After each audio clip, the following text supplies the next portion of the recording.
मंगलम भगवान विष्णु मंगलम गरुड़ध्वजा मंगलम पुंडरीकाक्ष मंगलाय तन्नो हरि। भगवान विष्णु के चरण कमलों का ध्यान करते हुए श्रावण शुक्ल एकादशी यानी कि पुत्रदा एकादशी व्रत कथा का श्रवण करते हैं। ऐसा माना जाता है कि इस कथा को सुनने मात्र से ही आपके सभी कष्टों का नाश होता है, जाने अनजाने में किए गए पापों का नाश होता है और अंत में विष्णु लोक की प्राप्ति होती है। श्री युधिष्ठिर कहने लगे कि हे भगवान, श्रावण शुक्ल एकादशी का क्या नाम है, व्रत करने की विधि तथा इसका महात्म्य कृपा करके कहिए। तो मधुसूदन कहने लगे, इस एकादशी का नाम पुत्रदा है। अब आप शांति पूर्वक इसकी कथा सुनिए। इसके सुनने मात्र से ही वाजपेयी यज्ञ का फल मिलता है। द्वापर युग के आरंभ में है महिष्मती नाम की एक नगरी थी, जिसमें महिजित नाम का राजा राज्य करता था। लेकिन पुत्रहीन होने के कारण राजा को राज्य सुखदायक नहीं लगता था।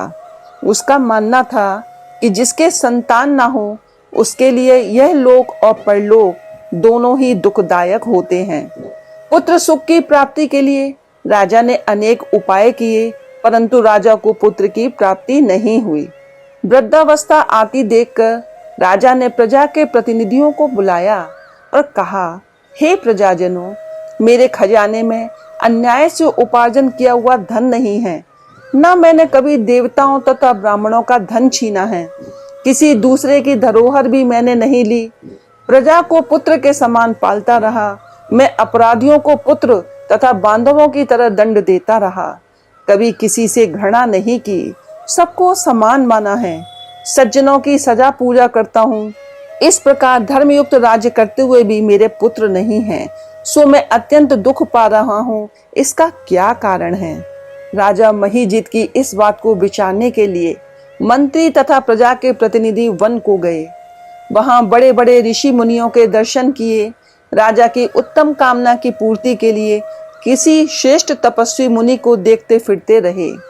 एक आश्रम में उन्होंने एक अत्यंत वयोवृद्ध धर्म के ज्ञाता, बड़े तपस्वी, परमात्मा में मन लगाए हुए, निराहार, जितेंद्रिय, जितात्मा, जित क्रोध, सनातन धर्म के गूढ़ तत्वों को जानने वाले, समस्त शास्त्रों के ज्ञाता महात्मा लोमश मुनि को देखा, जिनका कल्प के व्यतीत होने पर एक रोम गिरता था। सबने जाकर ऋषि को प्रणाम किया। उन लोगों को देखकर मुनि ने पूछा, आप लोग किस कारण से आए हैं? निसंदेह मैं आप लोगों का हित करूंगा। मेरा जन्म केवल दूसरों के उपकार के लिए हुआ है, इसमें संदेह मत करो। लोमश ऋषि के ऐसे वचन सुनकर सब लोग बोले, हे महर्षि, आप हमारी बात जानने में ब्रह्मा से भी अधिक समर्थ हैं, अतः आप हमारे इस संदेह को दूर करें। महिष्मतीपुरी का धर्मात्मा राजा महिजित प्रजा का पुत्र के समान पालन करता है, फिर भी वह पुत्रहीन होने के कारण दुखी है। उन लोगों ने आगे कहा कि हम लोग उसकी प्रजा हैं, अतः उसके दुख में हम भी दुखी हैं। आपके दर्शन से हमें पूर्ण विश्वास है कि हमारा यह संकट अवश्य दूर हो जाएगा, क्योंकि महान पुरुषों के दर्शन मात्र से अनेक कष्ट दूर हो जाते हैं। अब आप कृपा करके राजा के पुत्र होने का उपाय बताएं। ये वार्ता सुनकर ऋषि ने थोड़ी देर के लिए नेत्र बंद किए और राजा के पूर्व जन्म का वृतांत जानकर कहने लगे कि यह राजा पूर्व जन्म में एक निर्धन वैश्य था। निर्धन होने के कारण इसने कई बुरे कर्म किए। यह एक गांव से दूसरे गांव व्यापार करने जाया करता था। एक समय ज्येष्ठ मास के शुक्ल पक्ष की द्वादशी के दिन मध्याह्न के समय जबकि वह 2 दिन से भूखा प्यासा था, एक जलाशय पर जल पीने गया। उसी स्थान पर एक तत्काल की ब्याई हुई प्यासी गौ जल पी रही थी। राजा ने उस प्यासी गाय को जल पीते हुए हटा दिया और स्वयं जल पीने लगा। इसलिए राजा को यह दुख सहना पड़ा। एकादशी के दिन भूखा रहने से वह राजा हुआ और प्यासी गौ को जल पीते हुए हटाने के कारण पुत्र वियोग का दुख सहना पड़ रहा है।